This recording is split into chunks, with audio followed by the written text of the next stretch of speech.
ये एक्टिंग चिल्लाने से क्या होगा? दूर रह के बात कर। हाथ हटा। प्यार से ऐसे बहुत देखे हैं मैंने। एक मिनट यार, पर्सनल स्पेस जी, दायरा बना के रखे। यही हूं मैं, जो उखाड़ना है उखाड़ ले भाई, जो उखाड़ना है। तो भैया हुआ आज का एपिसोड खत्म और काफी इंटरेस्टिंग था ये एपिसोड। आज नॉमिनेशन टास्क हुए और कई लोगों के चेहरे खुलकर सामने भी आए। भाई रजत आज एक नए समीकरण को डेवलप करते हुए दिखाई दिया और एपिसोड के एंड में वो समीकरण टूटता हुआ, जल्दी से बिखरता हुआ भी दिखाई दिया है। भाई रजत असल में करण के साथ समीकरण नहीं बना रहा था, वो बस इतना चाह रहा था कि करण वाले सेगमेंट का कोई बंदा इस बार टाइम गॉड ना बने। एक्चुअल मेन रीजन यही था, हिडन रीजन यही था जो कोई नहीं समझ पा रहा था। क्योंकि इस साइड का एक टाइम गॉड बना, उसके 2 बंदे साफ हो गए। अब इसके बाद जो है यामिनी, ये सारा और कशिश, इनका नंबर ऑलरेडी लगा हुआ है, ये भी साफ हो जाएंगे। अब इधर का टाइम गॉड अगर कोई आता है तो डायरेक्टली क्लियर सीधा टारगेट वो ही होगा, रजत दलाल ही होगा।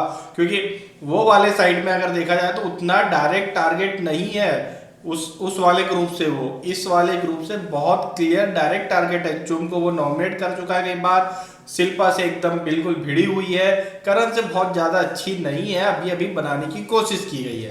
तो एक तरह से देखा जाए तो उस ग्रुप का बड़ा टारगेट वही था और इस ग्रुप के पास अगर पावर आती तो वही फंसता। इसलिए वो लगा हुआ था कि ये भाई इस ग्रुप से थोड़ा चिपका जाए और इन्हें कहीं ना कहीं डिस्ट्रैक्ट करके टाइम गॉड की रेस से हटाने की कोशिश करता। मगर हुआ उल्टा ही, पूरी कहानी ही उल्टी हो गई। लेकिन जो टाइम गॉड बना ना, उसके साथ भी उल्टी कहानी हो गई, उस पर भी अपन आएंगे। जो है नई टाइम गॉड बनी थी चुम दरान, थी बोल रहा हूं मैं, थी वर्ड जो है ना बहुत इसके ऊपर डिटेल पे मैं अभी बताता हूं आगे। तो आज का जो एपिसोड था भैया, अविनाश को जो एग्रेशन अभी देखने को लास्ट में हमें मिला है कि बड़ा बेहतरीन गुस्सा होता हुआ दिखाई दिया है, वो गुस्सा नहीं था, वो फ्रस्ट्रेशन था। कहीं ना कहीं अविनाश जो है फंस गया था इस पूरे मामले में और वो गिल्टी अपने आप को महसूस तो कर ही रहा था, लेकिन मान बिल्कुल भी नहीं रहा था। वो कशिश से दबना बिल्कुल नहीं चाहता था। तो इसीलिए जो है उसका फ्रस्ट्रेशन वो लास्ट में निकल के आया और वो चीज जो हुई है वो उसने उस फ्रस्ट्रेशन में किया है, क्योंकि वो फंस गया था इस पूरे मामले में, बहुत बुरा फंस गया था। कशिश ने अच्छे से लपेट लिया था इस मामले में उसे। तो भाई असल में अविनाश का ये है कि उसको ऐसा लग रहा है कि बाकी के सब बेगारी है, वही एक यहाँ मास्टरमाइंड है जो पूरा शो चला रहा है। दूसरा कोई कुछ भी करता है तो उसके हिसाब से बेकार टाइम पास काम ही लगता है उसे, और दूसरे को वो जिस तरह से कुछ भी बोल रहा है उसे ऐसा लग रहा है कि मैं ही हूँ इस शो का मेन हीरो और मास्टरमाइंड, बाकी सब तो बेकार ही है। और उसी के अकॉर्डिंग जो है वो सबके साथ खेलने की कोशिश कर रहा है, सबके साथ बेतुकी बातें, बदतमीजी वाली बातें कर देता है।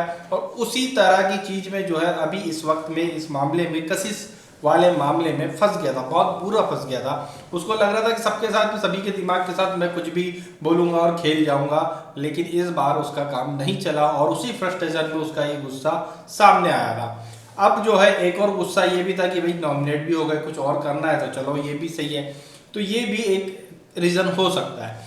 और एक चीज जो है जो रजत दलाल ने ईसा के साथ स्टार्टिंग में, एपिसोड की स्टार्टिंग में गेम खेला था कि भैया मुझे अविनाश से बिल्कुल भरोसा नहीं है और मुझे तो ऐसा लगता है इस एंगल से देख रहा हूँ तो वो विवियान को निकालना चाहता है, तुरंत जाकर के जो ईसा ने बताया था, भाई बहुत भयंकर वाला जो दिमाग पे दिया था ना इसने, रजत दलाल ने, बहुत ही जबरदस्त था। और एक चीज और मुझे आज के एपिसोड में बहुत बेहतरीन लगी, वो शेर आया वाला जो किस्सा था, चुम दरांग ने जाके जो कौन सा एरिया कहते हैं उसे, बाथरूम एरिया में जाकर के जो करण को बुला रहे, करण शिल्पा को कुछ हो गया है, तो वो वाला जो सीन था और उसमें जो दौड़ के करण भी आया, फिर उसके पीछे रजत भी आया, फिर उसके पीछे विवियान भी आया था। और वो उस वक्त में जो वो सीन हुआ था उसमें रजत के जो एक्सप्रेशन थे यार बड़े बेहतरीन थे, शिल्पा मुझे बहुत ही बढ़िया लगा था। और उसमें जो है विवियान की भी जो एक एक्टिविटी थी, मतलब जिस तरह से वो आया था वो मुझे बहुत ही पसंद आया। भाई विवियान का ये जो जेस्चर था मुझे बहुत अच्छा लगा था। और एक और बात जो आज की थी, बिग बॉस की आज जो है फिर से यार बीच बीच में जलती हुई दिखाई दी। बिग बॉस को कहीं ना कहीं समझ में आ गया था कि मेरे लाडले इस बार नॉमिनेशन में फंसने वाले हैं। और जिस तरह के समीकरण बन रहे थे, बिग बॉस वो जो बीच बीच में टोकते हुए चले कि भाई करण तुम्हें तुम्हारे आसपास नए लोग दिख रहे हैं, नॉमिनेशन आ गया है, ये फ्रस्ट्रेशन थी बिग बॉस की खुद की पर्सनली। मतलब एक तरह से उनको समझ में आ गया था भी यार मेरे ही लोग फंसने वाले हैं इस नॉमिनेशन में, ये कहानी कहीं ना कहीं समझ में आ रही है बिग बॉस को ही। तो वो फ्रस्ट्रेशन बिग बॉस की भी बीच बीच में समझ में आ ही जाती है। अब अगर बात करें हम कल के टाइम गॉड वाले टास्क की, तो भैया कल का टाइम गॉड वाला टास्क ये था कि इस प्रोमो में ऑलरेडी देख लियो कि बाहर एक स्नोमैन बने हुए कुछ दिखाई दे रहे हैं। तो टास्क ये था कि स्नोमैन बनाने थे और जिसका स्नोमैन सबसे अच्छा होगा, जिस बढ़िया होगा, उसको सिलेक्ट करेगी। कौन? श्रुति का जो टाइम गॉड थी वो सिलेक्ट करेगी। तो उसने सिलेक्ट कर दी 2 स्नोमैन, करण और चुम के। ये दोनों हो गए दावेदार। अब इन दोनों दावेदार को टाइम गॉड बनने के लिए दे दिया था राशन वाला टास्क। जो है ये 2 दावेदार उसमें बन के आ जाते हैं। तो इनके लिए ये था कि इनके पास 20 लाख रुपए थे, या फिर जिससे ये लोग राशन खरीद सकते थे इस घर के लिए, या फिर ये सब कुछ दाव पे लगा के टाइम गॉड का टाइटल ले सकते थे। तो इसमें जो है चुम दरांग ने पूरा राशन दाव पे लगाकर टाइम गॉड की दावेदारी ले ली थी, जिसके ब्याह और सिर्फ करण ने जो है सिर्फ एक नींबू ही बाय किया था। तो बिग बॉस ने ये कर दिया सीधा सीधा कि भैया टाइम गॉड बनती है चुम दरांग और इन्होंने राशन को दाव पे लगा दिया है। तो इस वक्त घर में जो राशन है वो भी रिटर्न किया जाए और ये जिम्मेदारी है चुम की कि वो श्योर करे कि वो सारा राशन जो इस वक्त घर में है वो रिटर्न स्टोर रूम में रख दिया जाए और अभी के लिए आपके पास राशन के नाम पर सिर्फ एक नींबू है।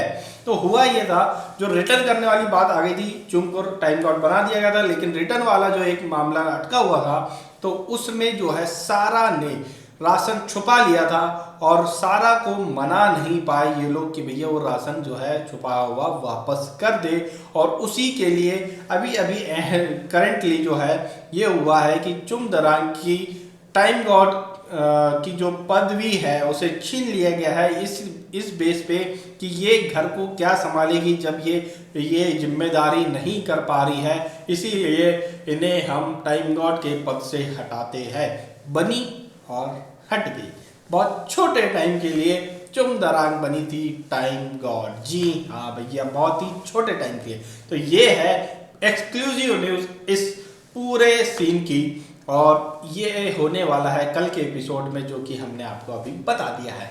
तो भाई जैसा कि आज ये बता है ऐसा ही कल हमें देखने को मिलेगा और कुछ एक्स्ट्रा डिटेल में देखने को मिल जाएगा, तो मज़ा और अच्छे से आएगा। इस बारे में इस पूरे मामले में टाइम गॉड बनी और फिर छूट भी गई दावेदार वो टाइम गॉड की टाइटल। इस पूरे मामले में आज जो हुआ, जो अविनाश का एग्रेशन था, उस पूरे मामले में आप लोगों की क्या राय है हमें कमेंट करके जरूर बताएं।